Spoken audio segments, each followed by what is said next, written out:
মিশো থেকে কি এমন পার্সেল আসলো যা দেখার পর বাড়িতে হলো এত পিঠের আয়োজন। সো হ্যালো এভরিওয়ান, কেমন আছো সকলে? আশা করছি সবাই সুস্থ আছো এবং ভালো আছো।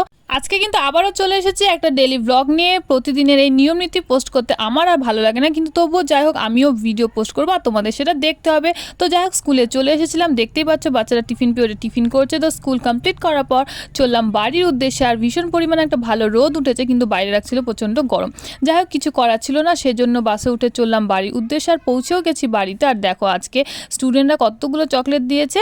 তো যাই হোক তারপরে কিন্তু মিশো থেকে একটা পার্সেল রিসিভ হয়েছিল। তো আমি সেটা এখানে আনবক্সের একটা ভিডিও করব, কিন্তু আমার দিদি আগেই পার্সেলটাকে ওপেন করে দেখে নিয়েছিল। তো যাই হোক আমি কিন্তু এখানে একটা স্কার্ফ অর্ডার দিয়েছিলাম, আর দেখতেই পাচ্ছ কতটা সুন্দর এসেছে। আমি তো দেখে ভীষণই পছন্দ হয়েছিল। আর লেন্থটাও যেমন সুন্দর তেমনই কিন্তু ভীষণ সফট ছিল। তোমাদের কারো যদি লিঙ্ক লাগে অবশ্যই আমাকে জানিও, আমি লিঙ্ক প্রোভাইড করে দিব। তো যাই হোক তারপরে আমি কিন্তু লাঞ্চ করে নিয়েছিলাম। লাঞ্চ করার পর এখানে বাইরে একটু বসেছিলাম। বসার পর দেখছিলাম যে বাড়িতে এত পিঠে কোথা থেকে আসলো। যাই হোক সবাই আমাদের বাড়িতে পিঠে নানা ধরনের পার্সেল পাঠিয়েছিল, তো সেজন্যই এতগুলো হয়ে গেছিলো পিঠে আর কি জমে।